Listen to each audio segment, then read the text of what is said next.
Assalamualaikum warahmatullahi wabarakatuh. Salam sejahtera untuk kita semua. Om Swastiastu, Namo Buddhaya, salam kebajikan, Rahayu. Bapak Oybek Eshonov, Duta Besar Republik Uzbekistan untuk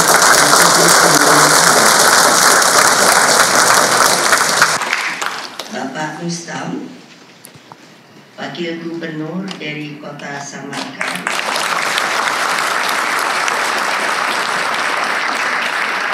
Bapak Dr. Fadli Zon, Menteri Kebudayaan Republik Indonesia, para seniman budaya dan hadirin sekalian, dengan penuh rasa bahagia saya berdiri di hadapan Anda semua dalam sebuah momen yang istimewa ini. Momen yang tidak hanya mempertemukan dua bangsa yang berjauhan secara geografis, Indonesia dan Uzbekistan, tetapi juga mempertemukan dua warisan besar peradaban dua bangsa dalam satu panggung, yaitu warisan intelektual Islam oleh Imam Bukhari dan warisan kepemimpinan bangsa dan dunia oleh Presiden Nabi Bung Karno. Acara ini juga adalah wujud nyata bagaimana seni dapat menjadi penghubung antara sejarah dan jiwa antar bangsa. Drama musikal Imam Al-Bukhari dan Soekarno yang disutradarai oleh Ahmad Fauzi dari Indonesia dan Valikon Umarov dari Uzbekistan bukan hanya sebuah pertunjukan seni yang sangat artistik, melainkan juga sebuah pengingat dunia hari ini selalu tidak dapat dipisahkan dari sejarah masa lampau. Bung Karno menegaskan arti penting sejarah dalam pidatonya di Hari Kemerdekaan Bangsa Indonesia tanggal 17 Agustus 1966 yang beliau beri judul pidatonya yang terkenal Jas Merah atau Jangan Sekali-kali Meninggalkan Sejarah. Dalam pidatonya, Bung Karno mengingatkan bangsa Indonesia agar jangan sekali-kali meninggalkan atau melupakan sejarah bangsanya. Sebab jika suatu bangsa telah lupa akan sejarahnya di masa lampau, maka suatu saat bangsa tersebut akan tergelincir dan jatuh. Saudara-saudara sekalian, pada tahun 1956, ketika dunia masih terpecah dalam sebuah ketegangan ideologis perang dingin blok barat dan timur, Presiden Soekarno, ayah saya, telah melakukan langkah yang berani dan monumental bagi peradaban dunia, utamanya bagi dunia Islam. Dalam kunjungan ke Uni Soviet tanggal 4 September 1956, Bung Karno sebelumnya meminta kepada Presiden Uni Soviet Nikita Khrushchev agar ditemukan makam Imam Bukhari. Bung Karno menyatakan niatnya untuk berziarah ke makam Imam Bukhari, seorang ulama besar dan perawi hadis-hadis Nabi Muhammad Sallallahu Alaihi Wasallam yang sangat beliau kagumi.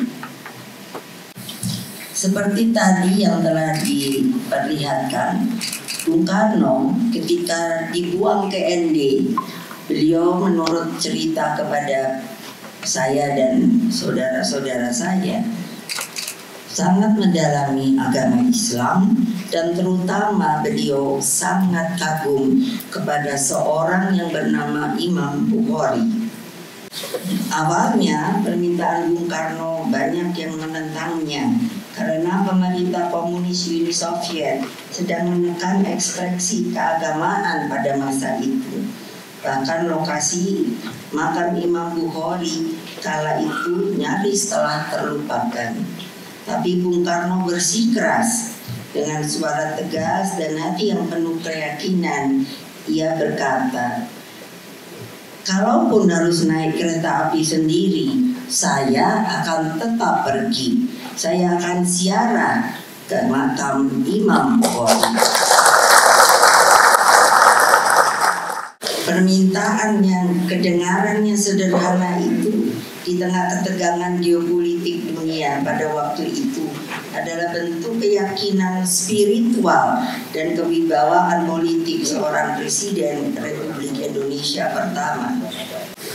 Bung Karno tidak membawa senjata, tidak membawa ancaman, melainkan membawa niat suci seorang muslim dan seorang pemimpin yang mencintai ilmu dan spiritualitasnya.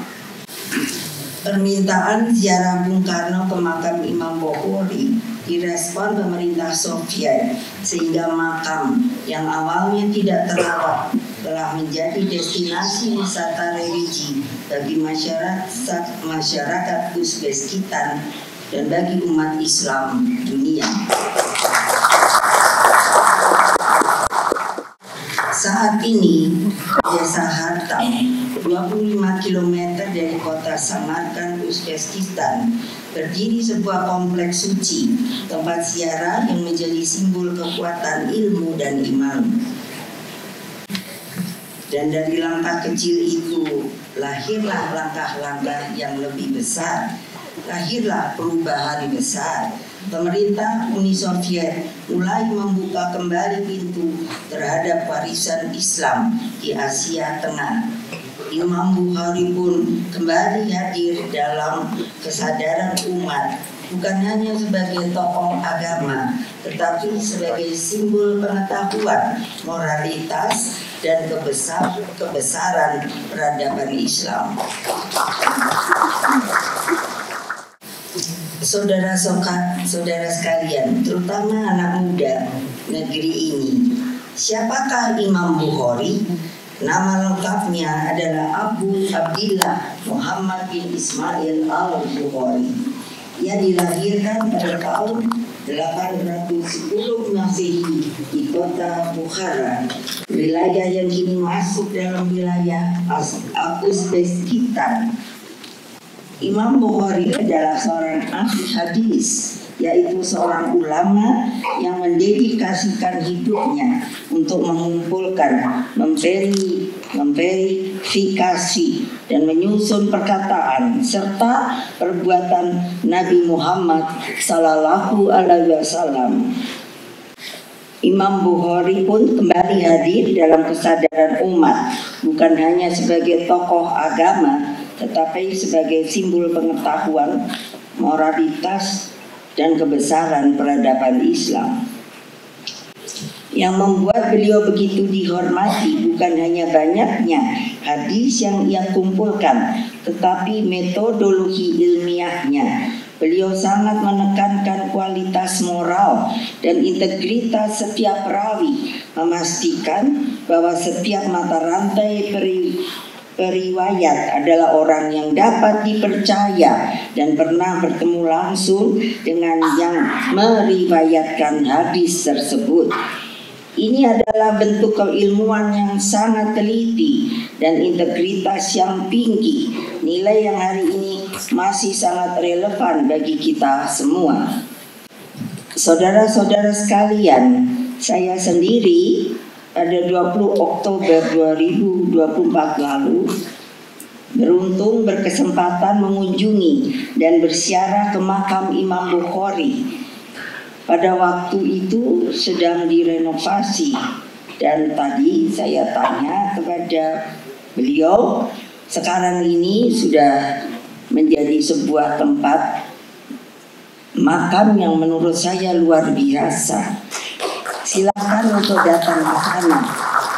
Bertepatan saat saya diundang untuk mendapatkan gelar Profesor Kehormatan Bidang Pariwisata dan Warisan Budaya Dunia dari Universitas Silk Road International Uzbekistan. Saat saya berdoa di pusara Imam Bukhari saya didampingi oleh Ketua Kompleks Al-Bukhari, Deh Komboy Ermamato, dan Imam Masjid Al-Bukhari Mahmud John Ibo Dulai. Hati saya bergetar secara spiritual ketika berdoa di makam tersebut, membayangkan perjuangan spiritual dan keilmuan Imam Bukhari, dan mengingat juga jejak yang dahulu dilalui oleh Bung Karno, sehingga beliau masih sempat untuk memikirkan makam Imam Bukhari.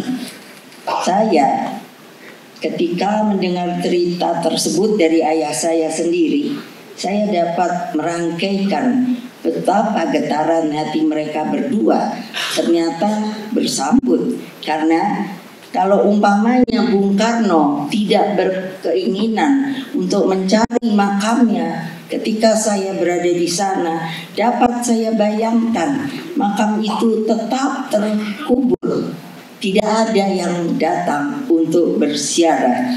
Makanya menurut saya inilah kesempatan bagi kalangan muda yang betul-betul ingin belajar masalah agama Islam.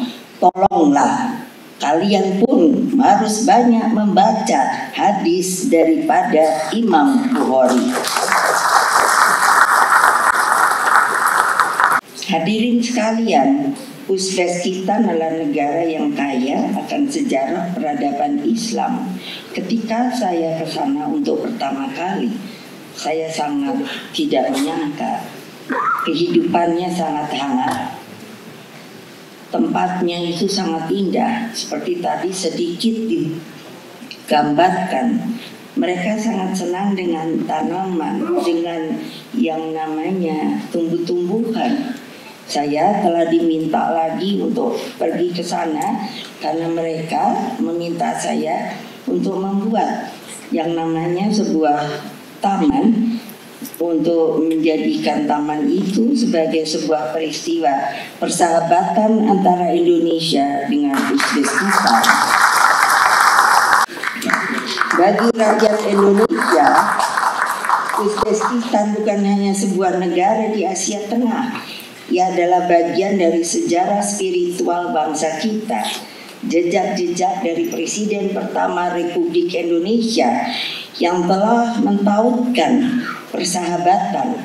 Bung Karno pernah menggambarkan rakyat Uzbekistan dengan peribahasa, jauh di mata, dekat di hati.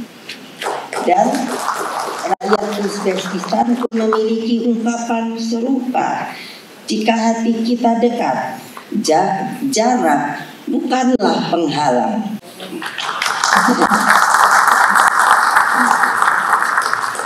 Acara malam ini bukan hanya sebuah pertunjukan, tapi juga sebuah jembatan sejarah dan perasaan.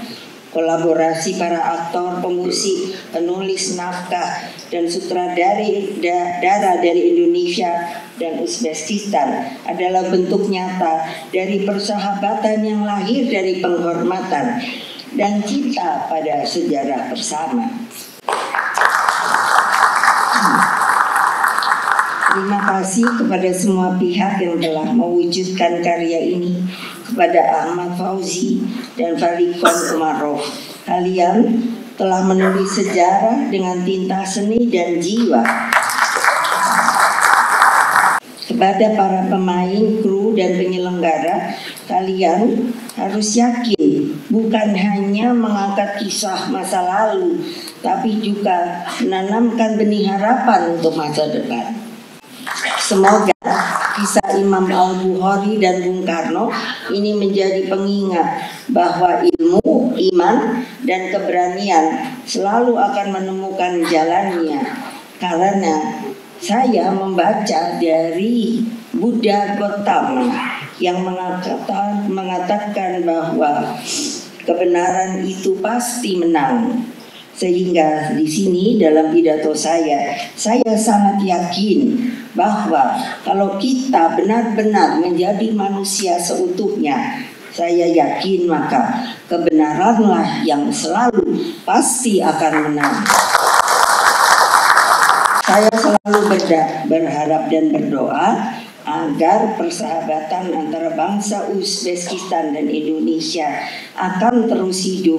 Selalu kita menjaganya dengan rasa hormat, penghargaan, dan yang terutama adalah cinta kasih. Terima kasih. Wassalamualaikum warahmatullahi wabarakatuh. Om Santi, Santi, Santi Om. Ada ulang